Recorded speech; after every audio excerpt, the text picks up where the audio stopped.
amigos e amigas, estamos aqui ao vivo no YouTube para começar hoje um novo projeto.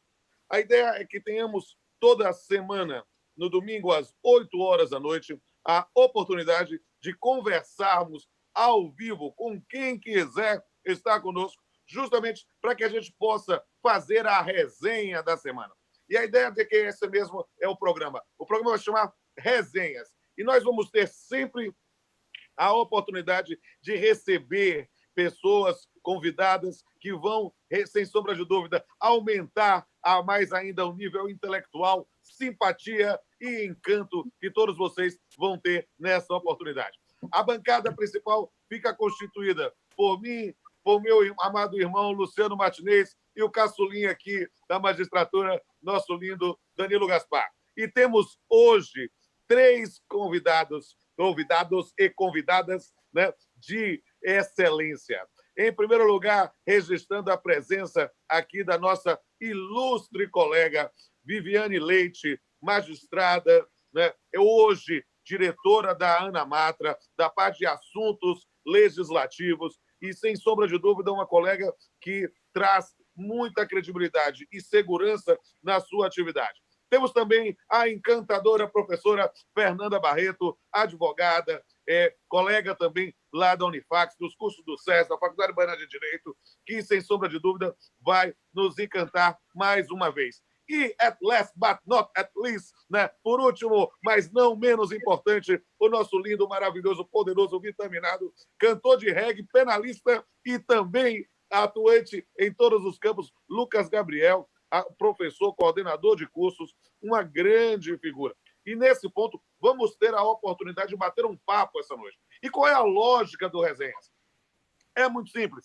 A gente vai pegar toda semana, de domingo a domingo, os assuntos mais polêmicos, os assuntos mais importantes do ponto de vista jurídico e também sociológico, espaço, tem especial, sem censura, e que a gente possa aqui conversar com vocês, tendo a oportunidade. Está aberto aqui também meu canal no YouTube, estou assistindo vocês podem escrever, eu vou trazer as perguntas e nós vamos fazer comentários sobre cada um dos temas. E eu já falei demais, eu vou passar a bola aqui para cada um dos membros da bancada e depois para cada um dos convidados poder também ter a satisfação, o prazer, o privilégio de bater esse papo essa noite com todos vocês se apresentando. Então, já vou passar a palavra aqui. Só para dizer, a gente já dividiu aqui alguns temas. E se vocês quiserem, já fica sabendo. Eu quero conversar na primeira rodada sobre a questão lá da famosa frase cidadão não, engenheiro civil formado. Vou depois, na segunda rodada, falar sobre o adiamento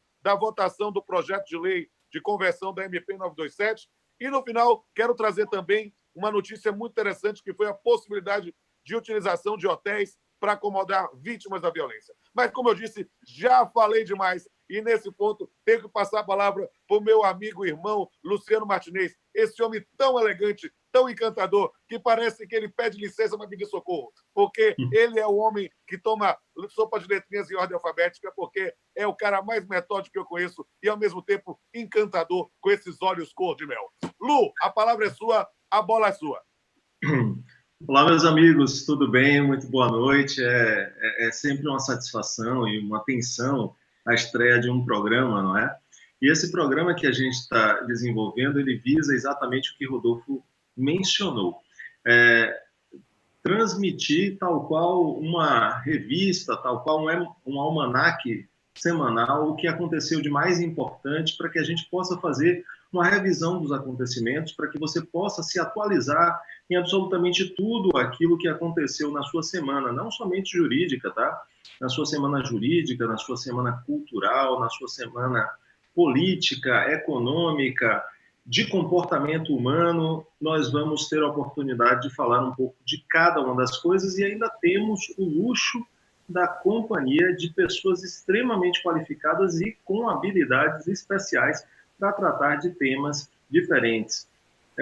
Nós temos aqui na nossa bancada, e Rodolfo já teve a oportunidade de mencionar, profissionais da área do trabalho, profissionais da área do direito civil, do direito de família, do direito penal. Então vai ser um grande show da vida aqui. Nós vamos fazer um programa realmente fantástico. E aí, Rodolfo, conto os primeiros episódios, relato as primeiras novidades da semana. Diga aí logo, meu querido, você tá com a bola. É bom dizer para o pessoal já saber os primeiros temas que você quer falar antes da gente dar a rodada. Mas temos aí alguma novidade também que a gente tem que falar. Mas a bola é sua nesse momento. Bom, eu acho que seria bom, antes de eu falar, era bom que o Danilo também saudasse o pessoal e aí ele começa a falar, ou você, e, enfim, os assuntos não têm necessariamente uma cronologia, mas eu vou posicionar... Beleza, diga aí os temas que você pretende falar e aí passa para Danilo também saudar o pessoal e dizer os temas que ele vai falar. E aí depois a gente passa para os nossos convidados também dar boa noite para essa galera que já está mandando beijos e abraços para eles aqui no YouTube. Estou vendo tudo. Os episódios mais marcantes da semana e que estão sob a minha relatoria, digamos assim, sob a minha menção, são os episódios relacionados à aparição, enfim, depois de algum tempo, de um decreto que regulamentava o regulamento que esmiuçava o regulamento da Previdência Social, que é o decreto 10.410 de 2020, que mudou muita coisa. Em realidade, consolidou algumas mudanças, é o que a gente vai mencionar. Sabemos também que nessa semana foi sancionada a Lei 14.010 de 2020, que é a famosa lei que trata sobre o Programa Emergencial de Preservação do Emprego e da Renda, e é muito importante falar de algumas situações de veto. Tá? Acho que nesse particular também vou ter o apoio de Viviane aí comentando alguma coisa. E vou também mencionar sobre uma outra situação, que é a do surgimento de uma lei importante para a responsabilidade civil, importante para a formação de nexo de causalidade, que é a Lei 14.023. Eu falei 14.010 antes. Mas é a 14.020. A 14.010 é do RJ, que aí é a praia da professora Fernanda também. Isso. Então, a 14.023, que é uma legislação também importante, que estabeleceu aí uma proteção especial para a preservação da saúde e da vida de profissionais considerados essenciais para o controle de doenças e manutenção da ordem pública. E, por fim, Rodolfo, aqui, entre os meus itens, eu vou tratar também sobre, enfim, a nomeação do novo ministro da Educação. Com a palavra, Danilo. Passa, Danilo, a bola é sua, meu irmão, que se você esquecesse de mim e passasse logo para os convidados, ia começar dando logo uma de mal educada e dizer, você esqueceu de mim, irmão? Não se preocupe, não. O nosso clima aqui é o mais descontraído e mais tranquilo possível. Quero dar uma boa noite a todo mundo que está nessa sala aqui maravilhosa, a galera do YouTube. Um beijo no coração de vocês. Vocês estão fazendo acontecer, realmente transformar esse nosso sonho em uma realidade, porque de nada adiantaria estarmos aqui, a despeito de ser mais do que especial, estar nessa sala digital com esses convidados tão queridos, mas realmente a realização desse sonho dependeria da galera no YouTube. Vocês estão aí, bota lá o compartilhar, dispara nos grupos de WhatsApp aí, tira foto, compartilha no Instagram. O que a gente quer realmente com esse programa é fazer com que a gente tenha algo leve, algo absolutamente descontraído, para que a gente possa abordar alguns temas, quem sabe alguns jurídicos. A gente não tem pretensão nenhuma de fazer esse programa para abordar apenas e tão somente assuntos jurídicos. Se eventualmente algum dos assuntos da semana relevante tiver sido jurídico, a gente vai trazer aqui. Deixem aí os comentários no link ao vivo no YouTube, se você tiver algum tema que você queira tratar, se você tiver alguma dica que você queira dar a nós, se você tiver alguma sugestão de convidado para os próximos episódios. O fato é que, a partir de hoje, 12 de julho, a gente tem um encontro semanal, todo domingo, às 20 horas, para que a gente possa resenhar de uma maneira, repito, leve, democrática, tranquila, para quem sabe a gente realmente poder fazer um resumo da semana que passou e dar as boas-vindas à semana que está chegando. Então, com muita alegria, a gente dá esse ponto de partida aqui, esse pontapé inicial, já que hoje é domingo, dia de futebol, e o futebol, inclusive, vai ser um dos temas aí da nossa pauta, com uma das questões interessantes que foi trazida aí na temática relacionada à transmissão do Fla-Flu. Eu vi até que o Fluminense acabou sendo derrotado do Flamengo no jogo há pouco por 2-1. Não, acho que aqui não tem nenhum flamenguista, nem torcedor do Fluminense, não, então não vai ter nenhum problema de tratarmos desse tema aqui nesse nosso episódio, não. Então, gente, boa noite, muito obrigado pela participação de todos. A gente conta muito com vocês, realmente, aí do YouTube, para que a gente possa fazer dessa resenha ou dessas resenhas algo realmente extraordinário para todos nós, de agora em diante.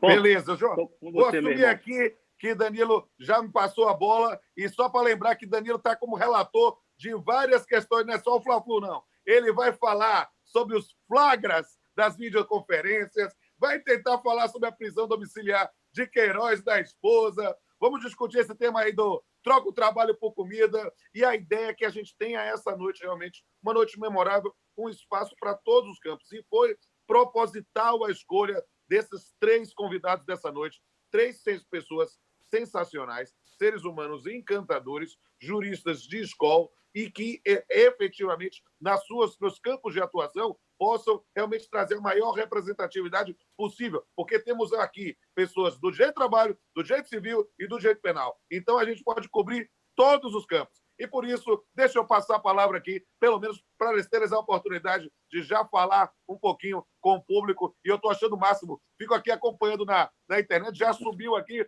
já tem 53 pessoas ao vivo, já tem um monte de curtida. E, gente, vou avisando para todo mundo que a gente está ao vivo. E eu quero passar a palavra para essa musa inspiradora da magistratura trabalhista, minha estimada colega Viviane Leite. A palavra é sua, querida, para suas considerações iniciais. Boa noite a todos e todas. Eu agradeço muito estar participando desse lançamento desse programa com 3 colegas que eu admiro antes de qualquer coisa, que são amigos, mas que eu tenho uma admiração tanto no campo da magistratura quanto no campo da academia. Vocês realmente se destacam, né? E com Fernanda e Lucas Gabriel, que também são juristas que vão trazer outras ideias, né? A gente sair um pouco daquela casinha ali do direito do trabalho, do nosso campo de atuação, e falar sobre outras coisas também, que eu acho muito legal essa iniciativa, a gente também não ficar preso só a temas jurídicos, né? Tanta coisa está acontecendo aí ao nosso redor. Mas é isso, muito obrigada e boa noite. Vamos fazer isso juntos hoje. Beleza, querida. E da musa do direito do trabalho, a gente passa para a musa do direito civil. E nesse momento, tenho a enorme satisfação de passar para a professora Fernanda Barreto. Pode falar suas considerações iniciais, minha querida.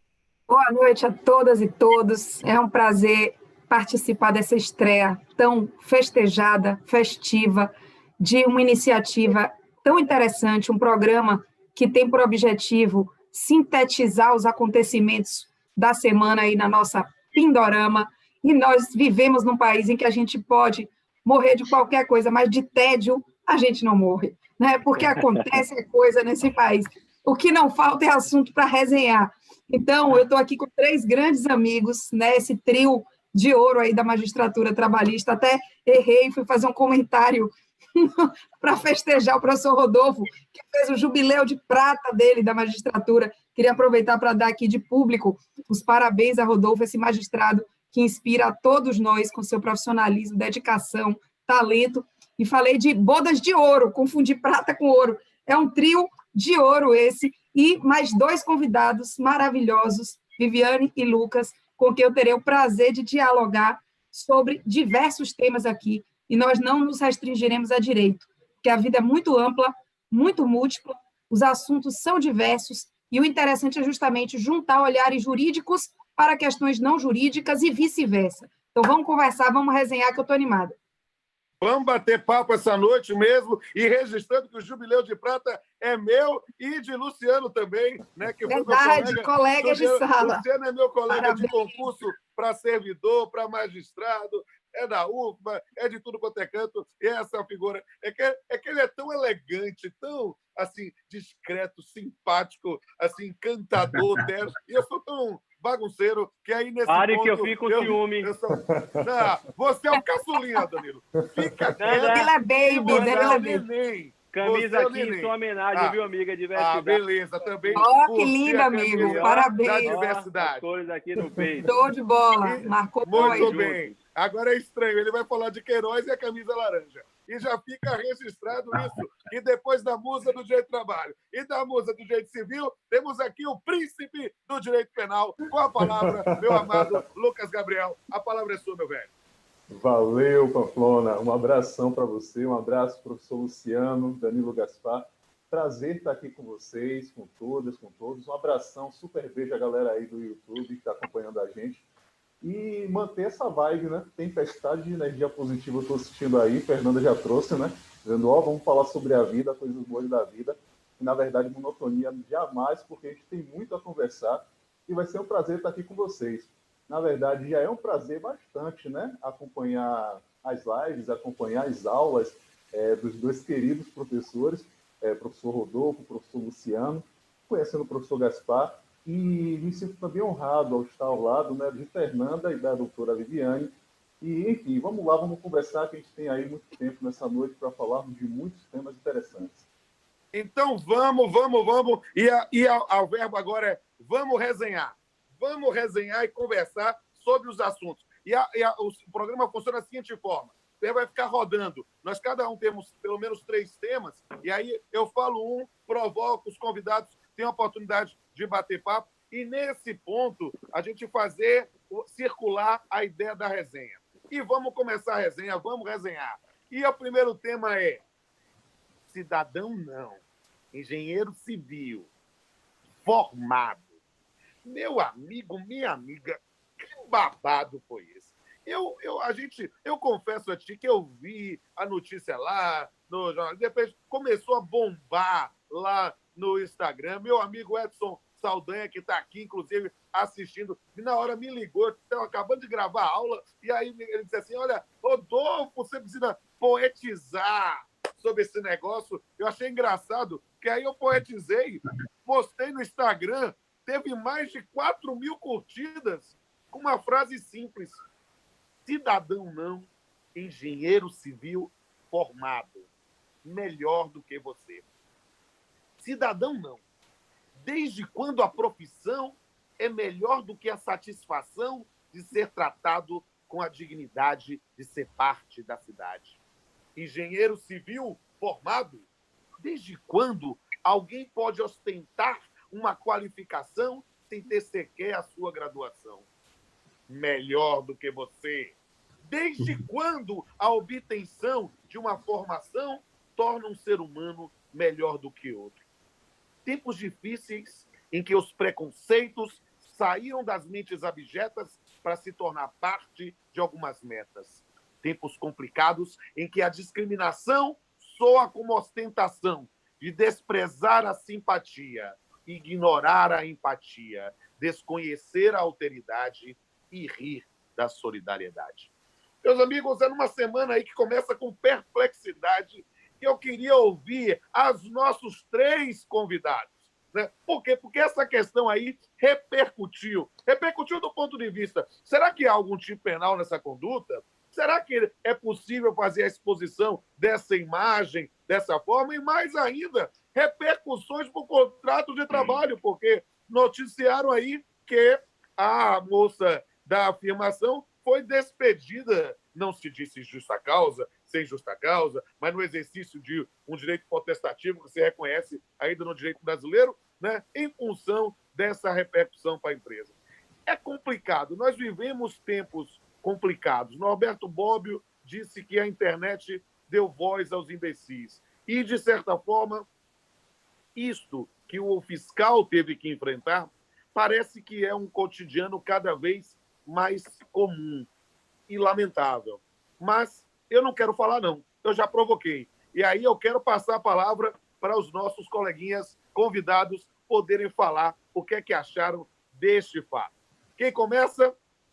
Se ninguém se manifesta, eu passo para a Viviane, nossa princesa da magistratura trabalhista. A palavra é sua, querida. Gente, princesa da magistratura é demais, né? Olha, eu vi com a mesma perplexidade essa frase, mas eu fiquei pensando o que é que me veio à mente quando eu analisei melhor isso. E a primeira coisa que me despertou é a questão da educação. A gente tem um sistema de educação tão restrito de acesso que a gente permite ter a ideia de que o fato de você galgar uma graduação, você se sente num grau de superioridade. Isso demonstra a nossa desigualdade de acesso à educação. E uma simples graduação, quer dizer, uma simples não, uma graduação no cargo de engenheiro civil, faz com que ela pense, ou ela venha a pensar que aquilo é um algo mais, mas é porque a gente lida hoje com uma total falta de acesso à educação, como regra geral, como regra de igualdade. E isso faz com que as pessoas achem que, galgando um patamar de superioridade, não é de cidadania, mas de ascensão social mesmo. E outra coisa que me veio na mente quando eu pensei nisso, e aí eu acho que até o Lucas vai poder falar melhor do que eu, mas desde a edição da promulgação da lei de abuso de autoridade, a gente tem lá no artigo 33 a definição de tipificação como crime quem se utiliza de cargo ou função pública ou invoca a condição de agente público para se eximir da obrigação legal ou obter vantagem indevida. O que é isso, gente? Era aquela famosa frase, né? Sabe com quem você está falando, né? Ou então aquela carteira para se identificar. Eu acho que, apesar da lei de abuso de autoridade ter trazido vários dispositivos que, para a gente, até são bastante questionáveis, esse dispositivo eu considero, sim, como muito oportuno. E se a gente pensa que, para a autoridade, esse tipo de comportamento hoje é um tipo penal, imagine para o cidadão comum afrontar outro com o seu grau de educação, né? Então, eu acho que está tudo meio que interligado em relação a isso. Hoje, a sociedade não cabe mais esse tipo de comportamento, né? E aí a gente vem para o lado de uma coisa também que me chamou a atenção, é que vindo um vídeo dessa mesma moça depois do acontecimento, e ela fala que a única coisa que ela se arrepende, que todo momento ela reflete, é que ela não deveria ter saído naquele dia. Ou seja, em nenhum momento ela demonstra um arrependimento com o ato, mas que ela deveria ter se poupado desse infortúnio, não deveria ter saído para não estar exposto a esse tipo de incidente. Então, a gente percebe que as pessoas não mudam pura e simplesmente com o desgaste. Talvez, e aí eu acho, já finalizando o meu raciocínio, que o fato dela ser demitida, sim, é que veio trazer um efeito mais, digamos assim, educativo. Porque eu acho que o empregador tem todo o direito de não querer estar com seu nome associado à política da sua empresa, a empregados que têm esse tipo de postura ou de alguma outra ordem discriminatória. E eu acho que esse poder potestativo, embora a gente tenha várias restrições a esse direito incondicional de demitir, mas eu acho que tem situações, sim, que eu acho que se adequam, que cabem, e essa eu acho que é muito importante, porque na nossa rotina, a gente lida muito com o assédio moral e a gente percebe que o assediador, não é nem, na maioria das vezes, não é nem aquele de maior grau hierárquico, é aquele supervisor que ganha R$200 a mais, mas ele se acha no direito de assediar moralmente aquele que está hierarquicamente inferior, que tem uma diferença de salário mínima. E eu acho que essa política que a empresa deve estabelecer de preservar a não discriminação e outro tipo de atitudes como essa, eu acho louvável. Eu acompanhei a discussão de colegas sobre esse tema, mas eu particularmente acho que a empresa pode, sim, não querer estar com seu nome vinculado a um empregado que tem esse tipo de conduta ou qualquer outra dessa mesma linha. Beleza, e da princesa do direito do trabalho vai para a princesa do direito civil agora, e do direito das famílias. Na verdade, direito civil é a vida, então desde antes de nascer até depois de morrer. Então a mulher sabe tudo lá de direito privado. A palavra era a professora Fernanda Barreto. Bom, vou falar aqui como jurista, mas sobretudo como cidadã. Antes de ser advogada, antes de ser qualquer outra coisa, cidadã. Foi uma frase muito ruim, né? Foi uma postura muito ruim. Eu concordo com Viviane, embora eu não milite diuturnamente na área trabalhista, eu já militei com o direito do trabalho, advocaticiamente, e hoje ainda dou aula, né? Ministro aulas nas pós-graduações de direito do trabalho, a convite de Rodolfo, a convite de Luciano, a convite de Danilo, por exemplo. Falo muito sobre direitos da personalidade nas relações de emprego, por exemplo. E eu acho que Viviane tem razão, eu concordo com ela. Eu acho que a empresa tem direito de não querer estar vinculada a esse tipo de conduta, né? A imagem da empresa vinculada a esse tipo de conduta. Agora, eu trago, só para a gente complexizar ainda mais, né, a discussão, um outro ponto. essa é uma postura, infelizmente, muito comum no país que a gente vive. E ela vem no bojo de uma outra questão, que é a forma como as pessoas estão se comportando com relação à pandemia. O que a gente viu esses dias, né, no Rio de Janeiro, o que a gente viu esses dias na Bahia, naquele episódio da Orla, né, as pessoas indo passear como se não estivesse acontecendo uma pandemia. Infelizmente, são sintomas de um povo muito egoísta, vamos falar a verdade, né, que se preocupa muito pouco com o próximo, muito pouco.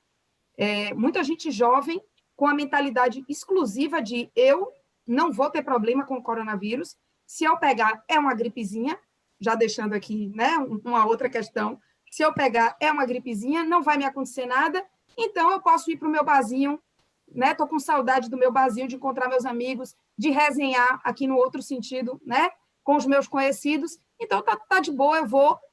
Eu fiquei muito chocada com o Leblon, por exemplo. O Leblon é o centro representativo de uma classe social, de um poder econômico, né, e de um estilo de vida, de um lifestyle, como a gente diz, de uma parte do Brasil, que é a elite do Brasil. E que elite é essa? Que elite é essa que desconsidera um problema como esse? As pessoas estão morrendo. Nós somos a República Covid-19, no momento. Né? Infelizmente, não podemos entrar em lugar nenhum do mundo em função disso. Estamos proibidos de voar para a Europa, para os Estados Unidos. O que está acontecendo aqui não é brincadeira. Né? Todos os dias morre alguém, parente de alguém que eu conheço, as pessoas estão morrendo. Então, a atitude foi bizarra, acontece dentro de um contexto bizarro, mas o que eu queria dizer é, como civilista, tem um aspecto que me incomoda, tá? Que eu não ouvi ninguém falar, mas eu queria dividir com vocês. Essa coisa do tribunal da internet e da política do cancelamento. Isso me incomoda muito.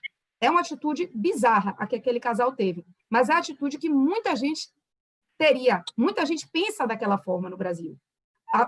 A mentalidade da carteirada, a mentalidade que Viviane pontuou, você sabe com quem você está falando, a gente sabe o que acontece. E eles foram expostos como se ninguém fizesse aquilo, só eles. Isso não corresponde à verdade. Tá? E essa coisa do jogar no fogo, julgar, condenar, eliminar, sem contraditório, né, seguro, sem uma coisa, isso a mim incomoda muito.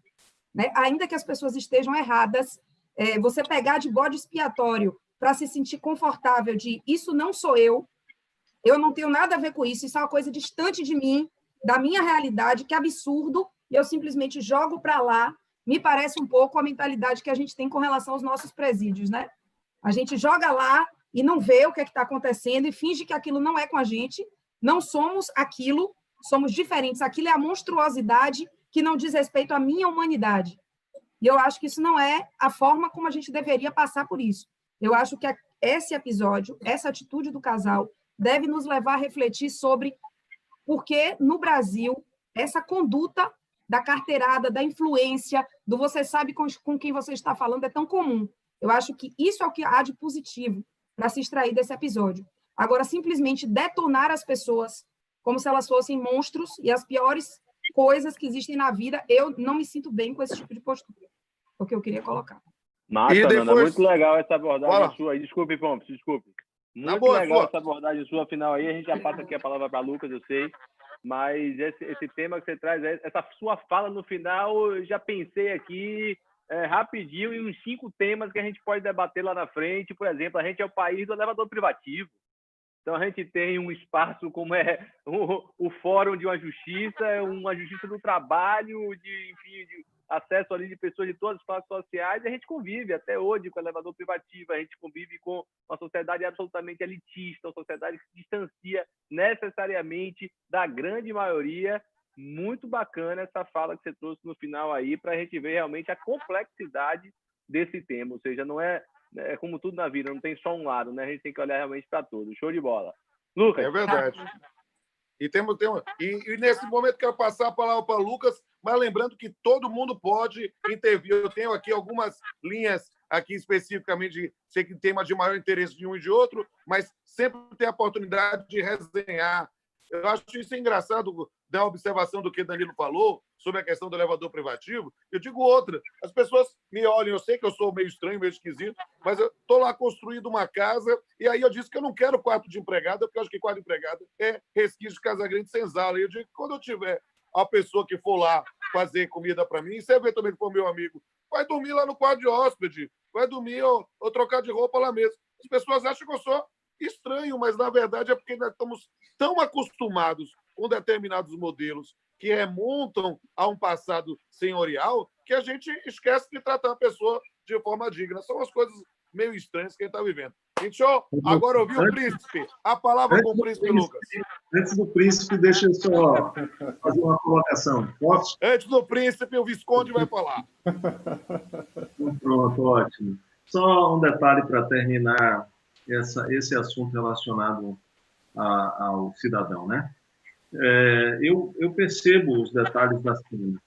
Não sei se vocês perceberam, mas na cena, o indivíduo que é o marido dela, o companheiro, alguma coisa assim, está com um celular gravando o indivíduo. Alguém está com o telefone ligado ou com o som ligado aí, alguma coisa. Eu também estou achando, está vazando um pouco, né? Tá Tem alguém com tendo... duas conexões? Talvez Sabe o que a gente pode fazer? Eu acho que é legal todo mundo ficar no mute, né? Enquanto alguém está falando e a gente vai soltando aos poucos.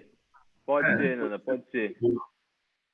Bom, gente, é rápido. É só impressões visuais. O indivíduo estava segurando o celular, ou seja, o celular é um instrumento de afronta.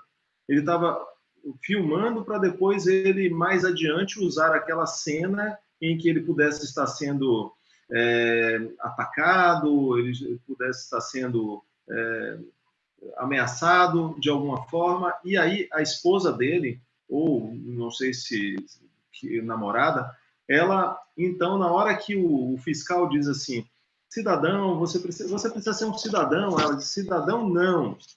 Engenheiro civil formado, ele mesmo toma um susto imenso e ele pensa em reprimir ela. Não sei se vocês perceberam isso na cena. Ele pensa em reprimir, vira o rosto assim, mas não dá tempo, porque ela falou tudo que tinha para falar e ele não conseguiu nem reprimir, mas ele se ressentiu daquele momento e achou que ela disse uma verdadeira bobagem.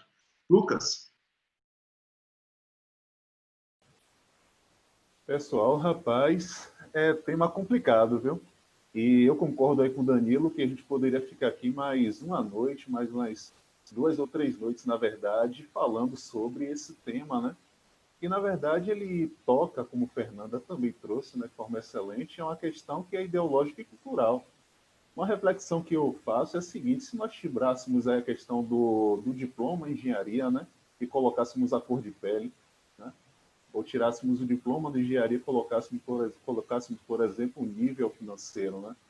Então, assim, é necessário que a gente venha, e aí eu trago uma questão para a gente pensar, sobre a própria dimensão de expectativa de poder do brasileiro, né? Que acaba não se observando enquanto irmão, enquanto cidadão em si, mas buscando, isso é histórico, né? Elementos de discriminação para se separar, para mostrar que é melhor que o outro. Isso foi feito durante muito tempo e ainda é feito a partir, por exemplo, de caracteres fenotípicos, né, ligados à pessoa, a cor da pele, o tipo de cabelo, etc., orientações sexuais, crença, nível financeiro. Então, ali nós tivemos um elemento que causou muita perplexidade, tristeza mesmo, né, da forma que foi colocado, de mostrar, olha, o diploma, mas se nós tirássemos esse diploma e colocássemos outros fatores de discriminação, a gente poderia observar que isso acontece há muito tempo aqui no Brasil. E, na verdade, muito tempo, eu digo, como elemento formador da história e da cultura do Brasil.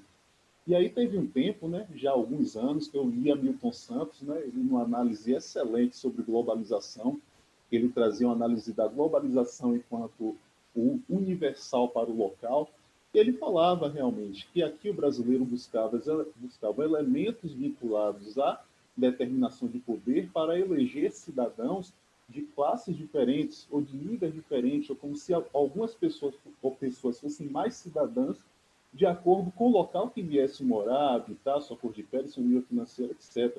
Eu coloco mais um elemento lá na chave, né, pôr no leque de Milton Santos, ou seja, o mais cidadão, aquele que tem um diploma de graduação. E aí eu já chamo para outra reflexão que é interessante, que é da própria microfísica do poder, né? Então, numa sociedade que a gente tende a discriminar, a gente vai buscar elementos para tal discriminação. E aqui no Brasil ter uma graduação ainda, né? Por mais que a gente pense, poxa, rapaz, o cara está estudando, graduação é o básico para eu partir para... É o básico, né? Mas ainda é um elemento, aliás, desculpa, ainda é uma formação não acessível a todos. Na verdade, isso é uma minoria. E é aqueles que têm essa formação, têm esse diploma, para muitos, é um elemento realmente de determinação de poder, de se mostrar superior ao outro. Então, o que eu vejo aqui, que me causou bastante tristeza nesse fato, foi essa questão da última palavra, né, do outro. E até em alguns encontros com o professor Pamplona, a gente conversava muito sobre ideologia e cultura, né? Sobre como a cultura de uma sociedade ela se forma a partir da reiteração ideológica de determinados elementos.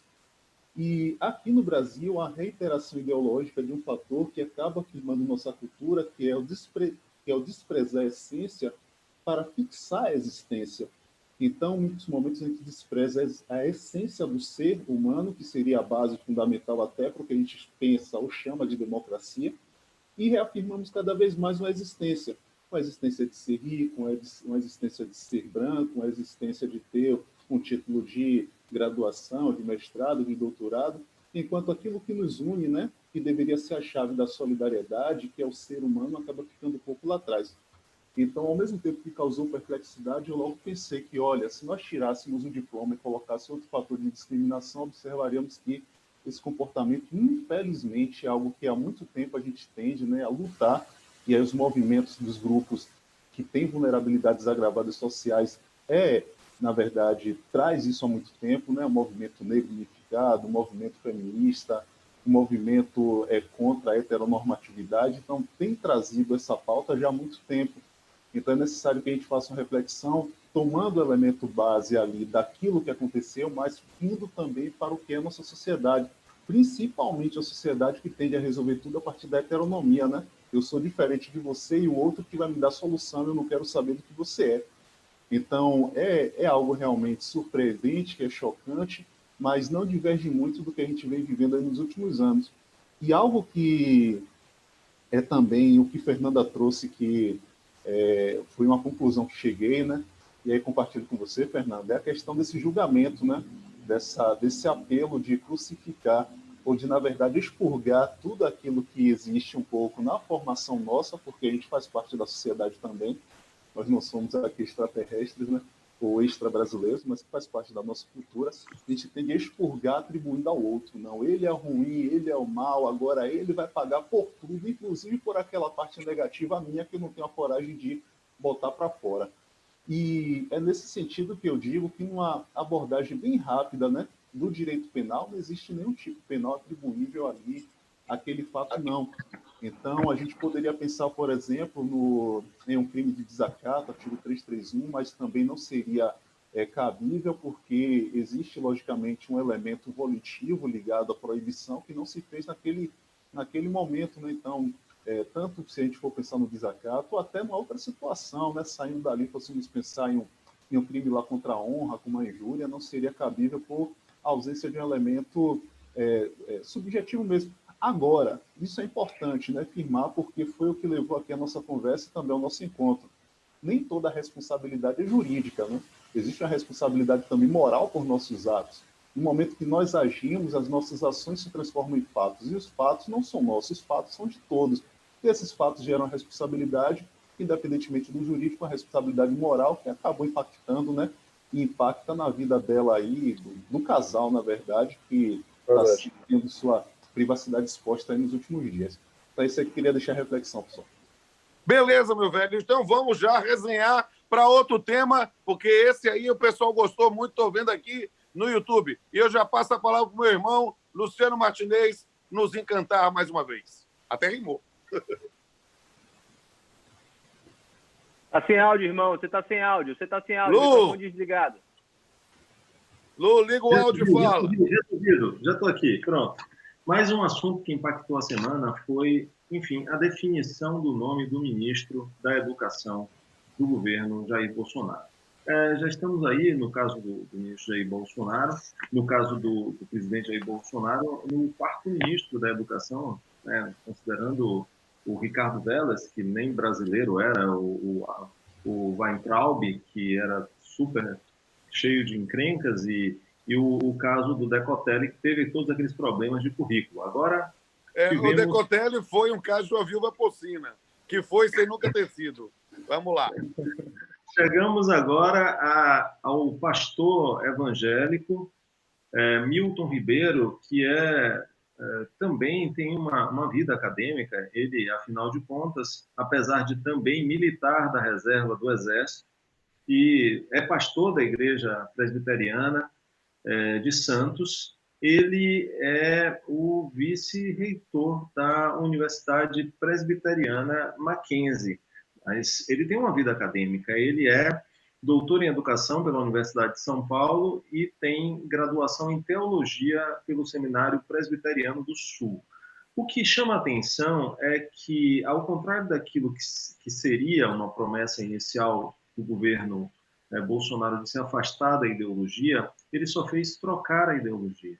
Porque a ideologia é evidenciada muito fortemente nesses nomes todos que foram mencionados, seja de um lado através das indicações do ideólogo Olavo de Carvalho, seja por outro lado através de posições que são representativas do pensamento de bancadas de natureza evangélica.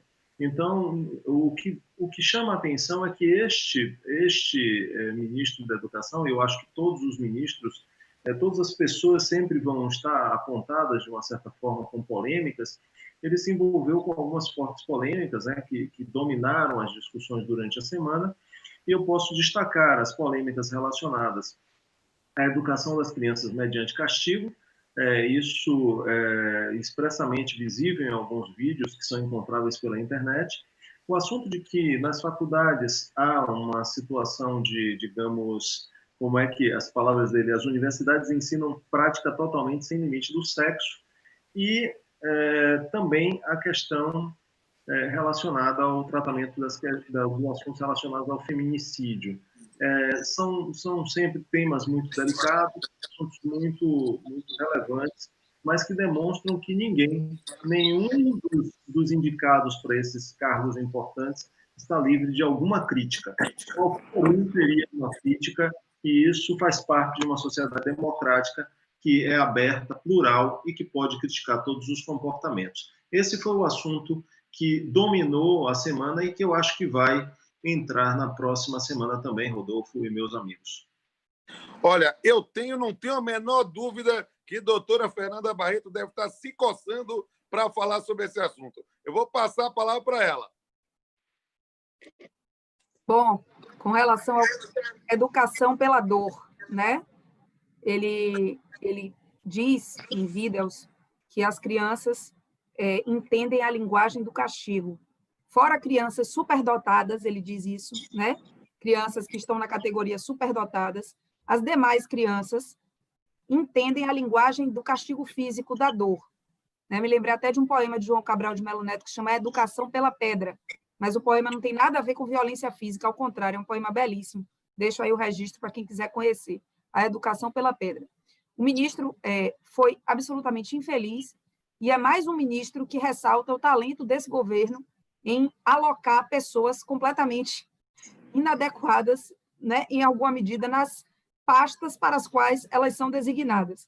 Nós temos uma secretária dos Direitos Humanos absolutamente conservadora, tá, que mistura a religião dela com a pauta, uma pauta que depende de uma abertura muito grande para ser trabalhada, uma pauta que depende de um respeito à pluralidade e à diversidade essenciais, que é a pauta dos direitos humanos. E eu não conheço profundamente o currículo do novo ministro, mas achei essa fala de uma infelicidade, tá? É uma fala retrógrada, é uma fala vetusta, antiga, ruim, nociva, né? De uma cultura que legitimou a violência física contra crianças e adolescentes, que a gente vem tentando extirpar da nossa cultura desde o antigo código infeliz também no seu nome, código minorista, né? Que a gente, mas enfim, e completamente com o ECA e com a lei da palmada, por exemplo, a lei do menino Bernardo. É horrível, é absurdo, é exatamente a antítese do que deveria propor o ministro da Educação. Tudo bem, não é uma fala atual, sejamos justos, a gente precisa pontuar as coisas com responsabilidade. E como o Luciano muito bem pontuou, todo mundo que se submete, né, a um cargo como esse vai passar por um crivo, um raio-x muito rigoroso e vai se ver vinculado a polêmicas. Isso não é tribunal da internet, como eu citei no caso anterior. Isso é normal.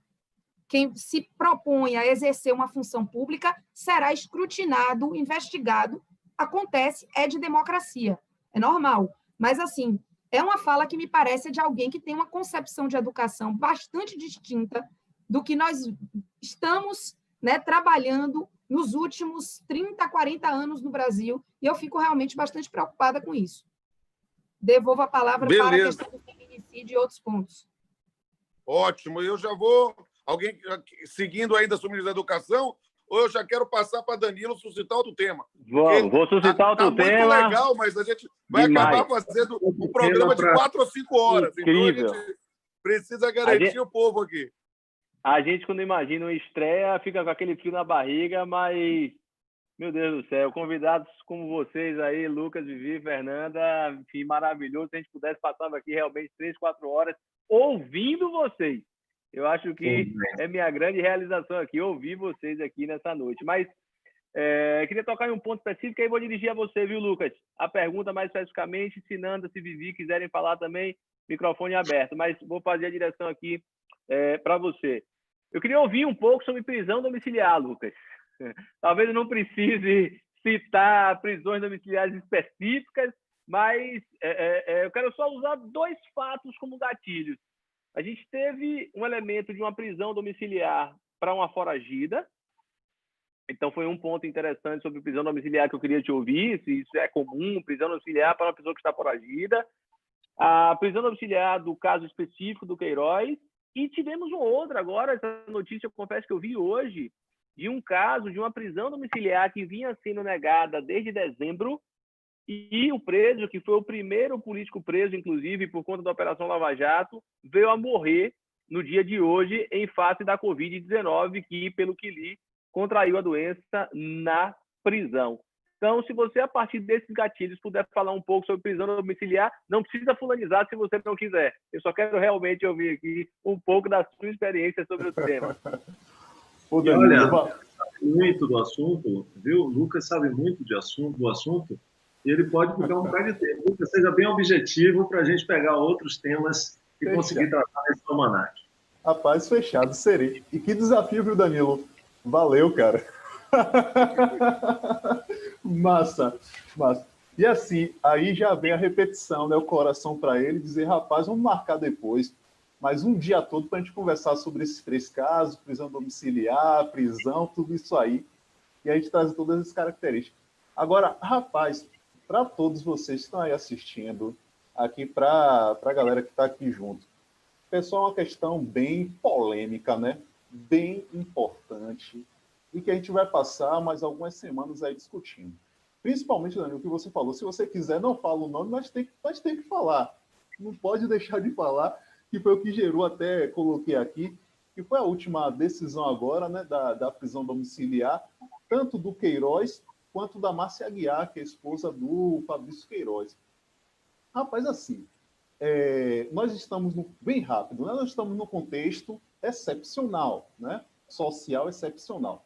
O coronavírus trouxe excepcionalidade para a sociedade brasileira em todas as áreas. Eu acho que a galera aí da área médica que está mais à frente sofrendo com isso, né? A galera da saúde pública. Mas também trouxe uma dificuldade grande, né? E muitos desafios para a área jurídica, e especificamente para o jurídico penal. E aí, no âmbito prisional, essa especificidade do desafio da pandemia ficou ainda maior. Porque antes da pandemia, a gente já tinha uma situação de um estado inconstitucional de coisas no sistema prisional brasileiro. A gente tem lá o sistema prisional, que o pessoal não tem como dizer que aquilo ali é algo realmente voltado para os fins que se propõem a pena aqui no Brasil. Beleza. E aí vem a questão. Nós temos, só para contextualizar, nós temos aqui no Brasil a chamada prisão em âmbito preventivo, tá? Vou colocar aqui em âmbito cautelar, preventivo, processual, é a chamada prisão penal. A prisão domiciliar, no sentido aí do Queiroz e da Márcia, ela vem vinculada à chamada prisão de viés processual, tá? Ou seja, substituto da prisão processual, aquela que iria ser executada no âmbito do sistema prisional convencional. O artigo 318 do Código de Processo Penal, em momentos, vamos dizer assim, normais, não esse novo normal, em momentos assim, de normalidade, tutela a chamada prisão domiciliar. E aí tem os casos específicos para isso. Por exemplo, pessoa que está com uma doença muito grave, a pessoa maior de 80 anos, a gestante, a mãe, por exemplo, que precisa cuidar de um menor de 6 anos, etc. Lá nós temos uma lista que eu não vou dizer aqui todos, estou vindo por cima mesmo para adiantar o tempo. Mas aí o contexto de pandemia mudou tudo. Por quê? Porque nós tínhamos uma situação de vulnerabilidade agravada dentro do sistema prisional. E em março o CNJ editou vamos dizer assim, uma normativa geral para todo o Brasil, que foi a recomendação número 62, que expandia a possibilidade de prisão domiciliar enquanto tiver, por exemplo, esse estado de pandemia. Qual é a finalidade disso? Primeiro, evitar o acesso de pessoas que estivessem com o coronavírus ao sistema prisional e garantir um pouco a saúde das pessoas que estão lá, que já têm, na verdade, sua saúde debilitada pela própria estrutura do sistema. A decisão do Queiroz de dizer ao Queiroz, prisão domiciliar para você, não está incorreta, é legal, pautada, fundada na lei, artigo 318, como também na resolução, já que ele teve um problema tem um problema relacionado a um câncer, luta contra um câncer, e, logicamente, ele está naquele grupo de risco que, se tivesse contato com o coronavírus, logicamente, teria um agravamento de sua situação de saúde. Então, realmente, a decisão sobre o Queiroz é acertada, é ajustada, e não há nenhuma ilegalidade observável nisso, tá? A decisão vinculada à Márcia, essa gerou realmente um choque, né? Porque diríamos que ela, no mínimo, vinha a ser uma decisão atípica de dizer que uma foragida terá direito já à prisão domiciliar. Essa que é a questão. Aqui no Brasil, em regra, e principalmente no STJ, foragido, ele não tem prisão preventiva, ele não tem a possibilidade, não tinha a possibilidade, aí não digo legalmente, mas no âmbito de um entendimento do próprio tribunal, de ter a prisão domiciliar, de sair do status de foragido direto para a prisão domiciliar. E o que causou maior também, vamos dizer assim, descontentamento, né, com a decisão, é que o próprio ministro, em decisões anteriores sobre casos semelhantes, tinha negado a prisão domiciliar. E para esse caso do casal Queiroz, ele decidiu impondo a prisão domiciliar. E aí, pessoal, qual a questão? Isso numa situação de normalidade. Se nós pensássemos, por exemplo, que vivemos um contexto de pandemia e que o mais importante agora é salvaguardarmos a saúde e a vida das pessoas, diríamos até que a decisão sobre a prisão domiciliar de Márcia, ela não é ilegítima e não é ilegal. Porque, não havendo, por exemplo, agora qualquer tipo de risco, por exemplo, à investigação, e aqui só para deixar claro, eles estão sendo investigados pelo grupo lá da Rachadinha, que é o Peculato 312, tem a lavagem de capitais e a organização criminosa também, tudo investigação. Existem os requisitos para determinar a prisão do Queiroz, existe a possibilidade de colocá-lo também na domiciliar. No caso da Márcia, gerou essa complexidade, mas o fundamento de colocá-lo na prisão domiciliar foi de cuidar do Queiroz. E também o fator humanitário, de que, olha, o fato dela estar no domicílio iria tanto desagravar o status de saúde dela, quanto das pessoas do próprio sistema. Agora, qual é o problema que a gente vem aqui, só para resumir e fechar? É a chamada seletividade do sistema penal brasileiro. Esse que é o problema.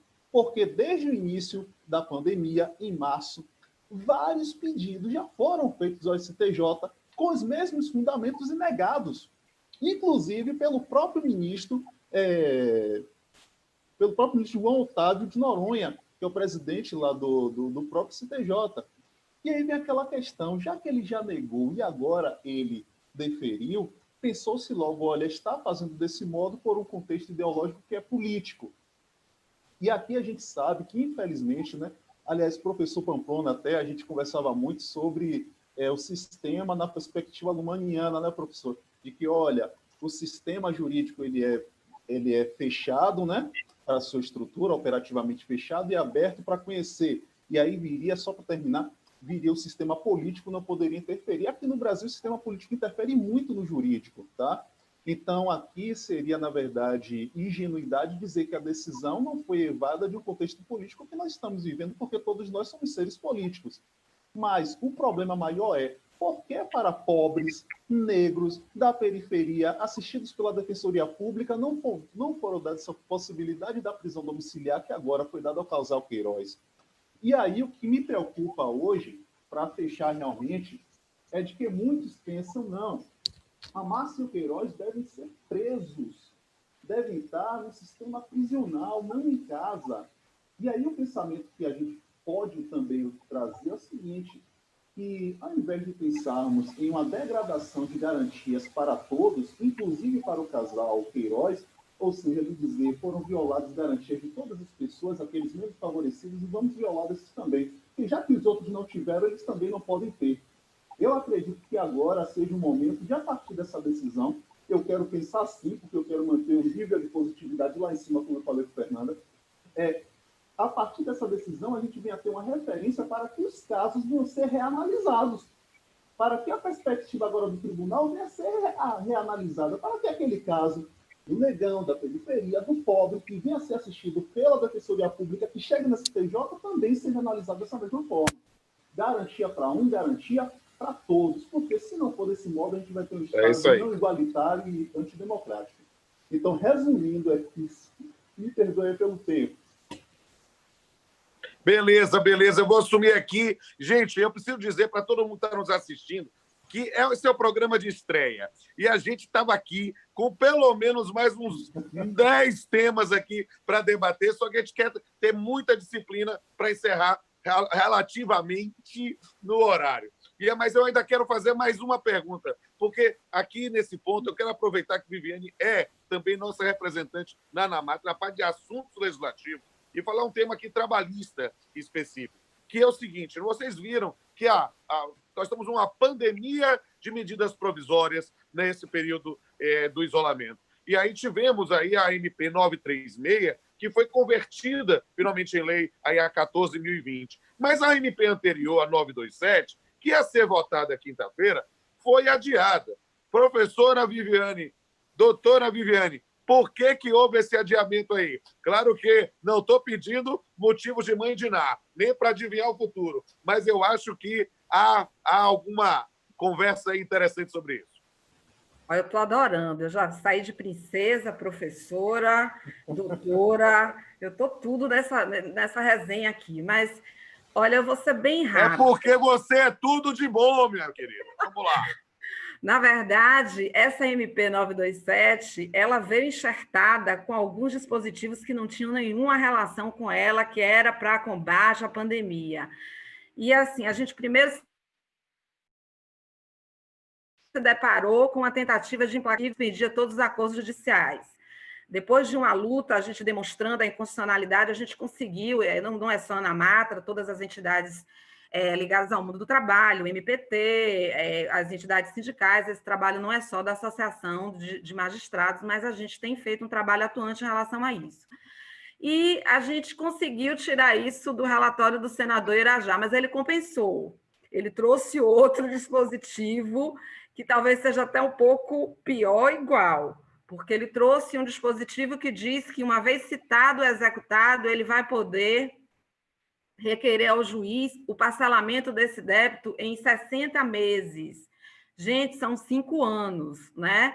Sem qualquer garantia, nada. Contrariando até, e mais uma vez, a discriminação alimentar, quando o artigo lá do 916 do CPC diz que esse parcelamento pode ser de 6 em 6 parcelas com 30% antes de pagamento. Esse seria sem nada. Então, a gente começamos a fazer um trabalho também tentando adiamento para que esse tema fosse melhor discutido, melhor avaliado. E conseguimos esse adiamento, mas depois eu até tenho que confessar para vocês que a gente acha que o trabalho é nosso, quando a gente vê depois tem um outro pano de fundo por trás. Na verdade, aí eu já vi depois uma outra notícia de que o próprio governo federal talvez já não tenha mais interesse que a MP 27 seja votada, porque ela caduca agora no dia 19 de julho, mas o senador também acrescentou um dispositivo de isenção das contribuições para as empresas até o final da pandemia, e aí seria também um impacto na arrecadação. Então, me parece que também há uma intenção do próprio governo de que não seja votada essa MP, mas é tudo no campo da especulação. Esse mundo legislativo, eu já aprendi que o que a gente fala hoje não se confirma amanhã e a gente tem que ir acompanhando. Mas esse é o meu trabalho lá na Ana Matra, acompanhar tudo isso. E eu quero atestar publicamente que está sendo um trabalho formidável. Eu, de Viviane, eu posso dizer, #sou fã, como também sou fã de Fernanda e sou fã de Lucas. E, gente, infelizmente, a gente tinha um monte de tema, mas não dá para ficar mais do que uma hora aqui no ar. A gente vai perder... Tempo, tem um tema. Não, espera um pouquinho. Tem aqui, é isso que eu quero dizer. Nós temos aqui o melhor tema, a melhor notícia. É preciso dizer que a gente... Sabe o que é? O melhor fica para o final, entende? A gente teve aqui diversos temas e a gente precisa saber que a melhor notícia da semana é o nascimento desse pequerrucho aí, Dr. Léo, filho de Danilo Gaspar e Gabriela Cury, essa figurinha linda, maravilhosa. Mas, cara, você tem que jogar no Tulo. O pessoal aqui no YouTube tem de ver essa coisa fofa. Já está lá.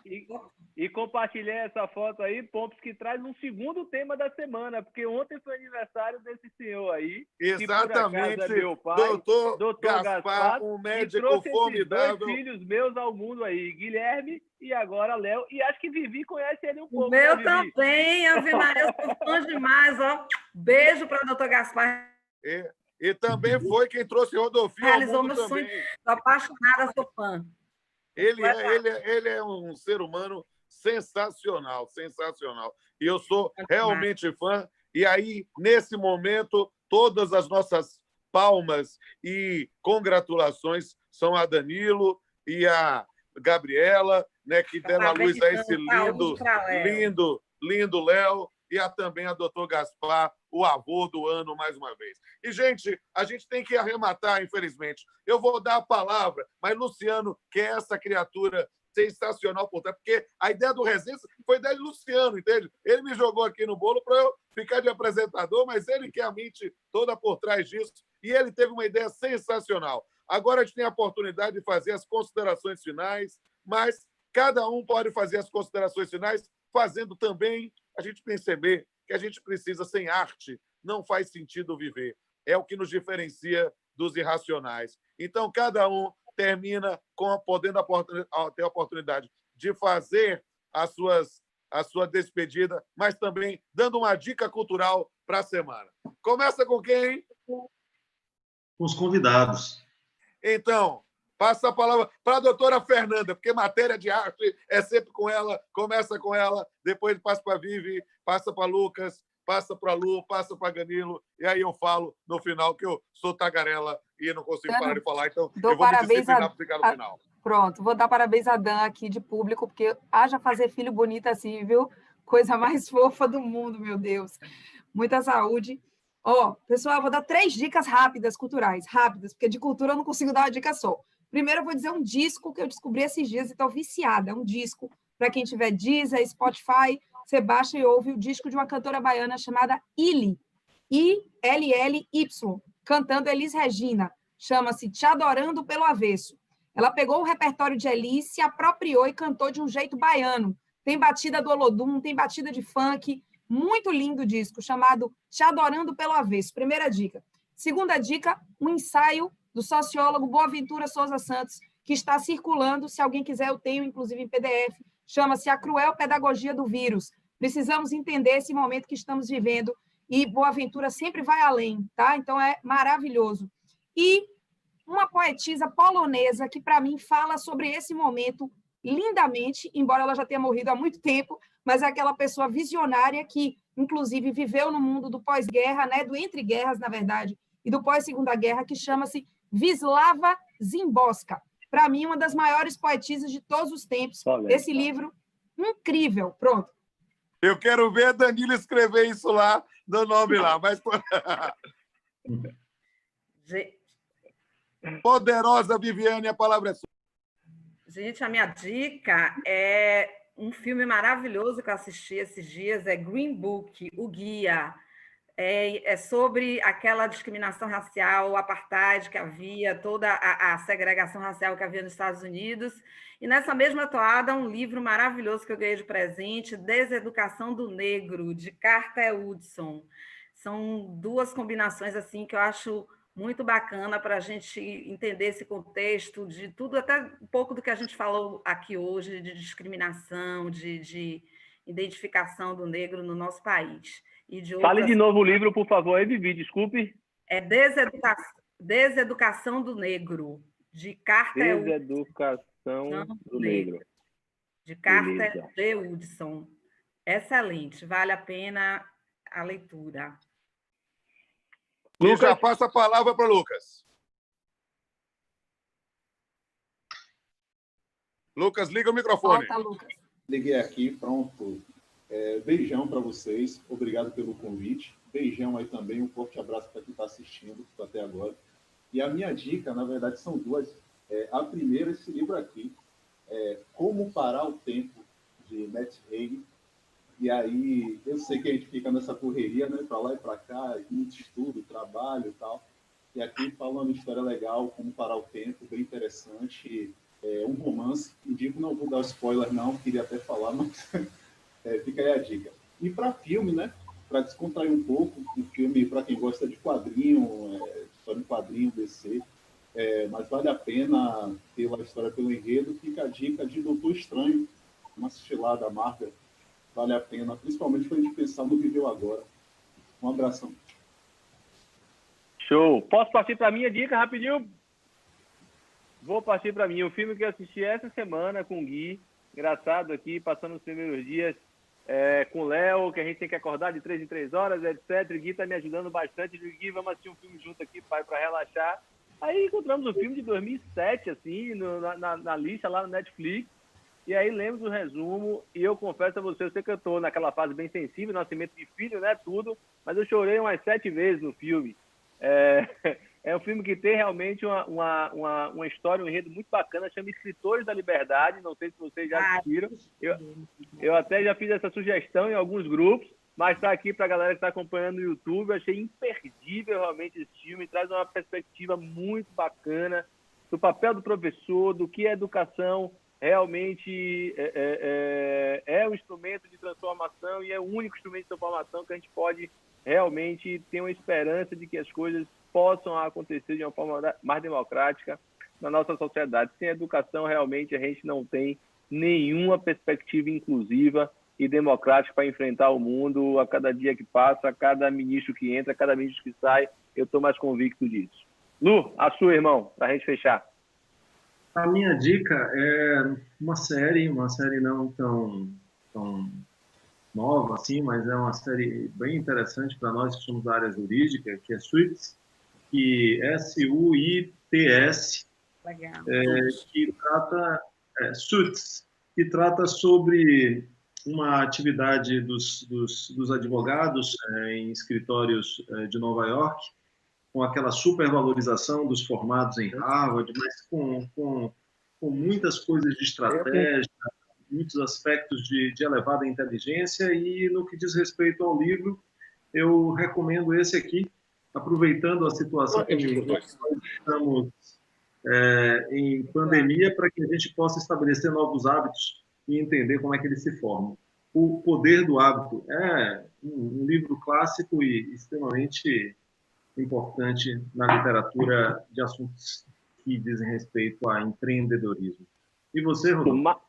Massa. Antes só da sua aqui, Pompos, só para não perder aqui o cronograma do chat, deram aqui algumas dicas bacanas também. Filme Negação, de 2016, e deram outra aqui, O Meu Melhor Inimigo. O Meu Melhor Inimigo. Vieram essas duas dicas aqui, a música Cidadão, de Zé Ramalho e outros, Manhãs Poderosas, uma dica de livro também.